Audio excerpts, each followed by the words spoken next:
नमस्कार दोस्तों, इस वीडियो में मैं ईटीएफ को इतना सिंप्लीफाई कर दूंगा कि अगर कोई फिफ्थ क्लास का बच्चा भी इस वीडियो को देखेगा तो वह समझ जाएगा कि ईटीएफ क्या है। और मैंने इस वीडियो में अपनी पूरी कोशिश लगा दी है ईटीएफ को अच्छे से समझाने के लिए, ताकि फिर आपको ईटीएफ क्या है ऐसा कोई दूसरा वीडियो ना देखना पड़े। तो बिना आपका समय गवाए चलिए वीडियो को शुरू करते हैं। फर्स्ट ऑफ ऑल आप यह जान लीजिए कि ईटीएफ का मतलब होता है एक्सचेंज ट्रेडेड फंड। आप सोच रहे होंगे कि मैं यह फुल फॉर्म जानकर क्या करूंगा, इस फुल फॉर्म से ईटीएफ थोड़ी ही समझ आएगा। लेकिन इसके फुल फॉर्म से ही ईटीएफ लगभग में समझ में आ जाती है, बस आपको इसको ध्यान से समझना पड़ेगा। तो देखिए, यहाँ पर एक्सचेंज ट्रेडेड फंड का मतलब यह है कि ऐसे फंड जो हमारे एक्सचेंज पर ट्रेड होते हैं वही एक्सचेंज ट्रेडेड फंड कहलाते हैं। अब यहाँ पर कुछ लोगों को यह भी कंफ्यूजन होगा कि यह फंड क्या है, यह एक्सचेंज क्या है और यह ट्रेड क्या है।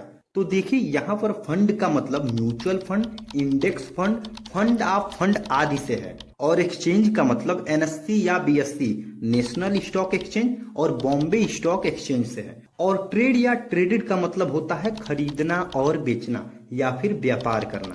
मतलब एक ऐसी सुविधा जिसके मदद से हम किसी भी फंड को, चाहे वह म्यूचुअल फंड हो, इंडेक्स फंड हो या फंड ऑफ फंड हो या फिर कोई और फंड हो, उसको खुद से एक्सचेंज के थ्रू हम खरीद और बेच सकते हैं, वही ईटीएफ कहलाता है।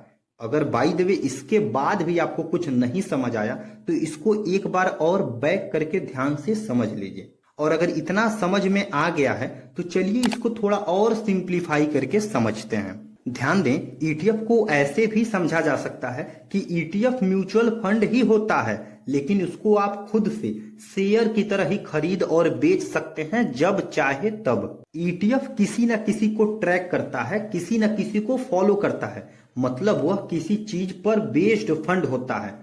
जो ये एक्सचेंज ट्रेडेड फंड है यह किसी चीज पर बेस्ड फंड होता है, चाहे वह इक्विटी इंडेक्स पर बेस्ड हो, कमोडिटी इंडेक्स पर बेस्ड हो, सेक्टोरियल इंडेक्स पर बेस्ड हो, स्ट्रेटेजिक इंडेक्स पर बेस्ड हो या कोई इंटरनेशनल इंडेक्स पर बेस्ड हो या फिर कोई अन्य चीज पर बेस्ड हो।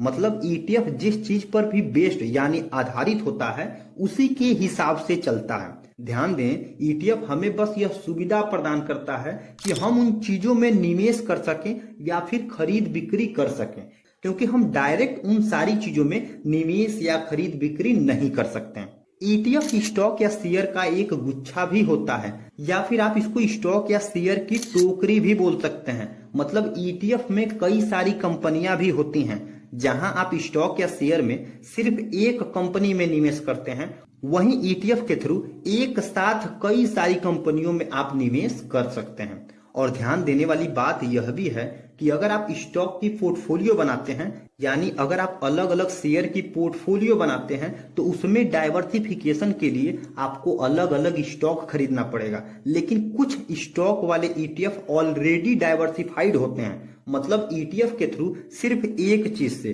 सिर्फ एक ईटीएफ से आपको डाइवर्सिफिकेशन मिल सकता है। और वैसे भी एक अकेले स्टॉक में इन्वेस्ट करने से अच्छा आप स्टॉक के गुच्छों में इन्वेस्ट करें, और यह सिर्फ ईटीएफ के माध्यम से ही संभव है। और यह चीज भी आपको क्लियर होना जरूरी है कि जैसे म्यूचुअल फंड कोई एएमसी वाले यानी असेट मैनेजमेंट कंपनी वाले बनाते हैं, वैसे ही ईटीएफ भी कोई एएमसी वाले ही बनाते हैं और वही इन फंड्स या असेट्स को मैनेज करते हैं। और साथ ही यह भी ध्यान रखें कि इस स्टॉक मार्केट में बहुत सारे एएमसी वाले हैं, इसलिए आपको एक ही चीज का कई ईटीएफ देखने को मिलेगा अलग अलग एएमसी का।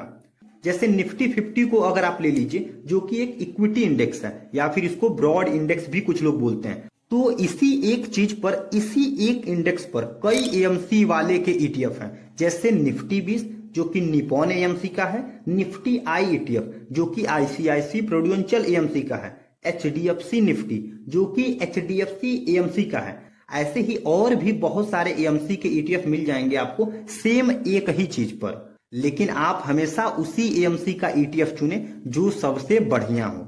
ईटीएफ की कुछ विशेषताएं भी आप जान लीजिए कि जैसे ईटीएफ में आप लगभग 10 रुपए से भी निवेश कर सकते हैं। ईटीएफ के माध्यम से आप भारतीय कंपनियों के गुच्छों के साथ साथ भारत में ही रह के विदेशी कंपनियों यानी ग्लोबल कंपनियों के गुच्छों में भी निवेश कर सकते हैं। इसके अलावा आप सोने और चांदी को इसी ईटीएफ के माध्यम से लाइफ टाइम होल्डिंग के लिए भी खरीद सकते हैं। साथ ही इसके थ्रू सरकारी डेट और बॉन्ड में निवेश करके एफडी जैसा फिक्स्ड रिटर्न भी पा सकते हैं। अगर आपको ईटीएफ को या फिर ईटीएफ से संबंधित अन्य चीजों को और अच्छे से समझना है तो मैंने अपने चैनल पर इसका एक प्लेलिस्ट बना रखा है। आप वहां से इन चीजों को बहुत ही अच्छे से समझ सकते हैं। इसलिए आप हमारे चैनल पर विजिट करके उस प्लेलिस्ट को जरूर चेकआउट कर लीजिएगा। तो मैं आशा करता हूं कि आप ईटीएफ को अच्छे से समझ गए होंगे। इसके बावजूद भी अगर आपके कोई सवाल हैं तो आप कमेंट बॉक्स में पूछ सकते हैं, मैं रिप्लाई करने की पूरी कोशिश करूंगा। वीडियो अगर इंफॉर्मेटिव लगा हो तो हमसे जुड़ने के लिए चैनल को सब्सक्राइब कर सकते हैं। अपना प्यार देने के लिए वीडियो को लाइक कर दीजिएगा। मिलते हैं किसी नेक्स्ट वीडियो में, तब तक के लिए जय श्री कृष्णा।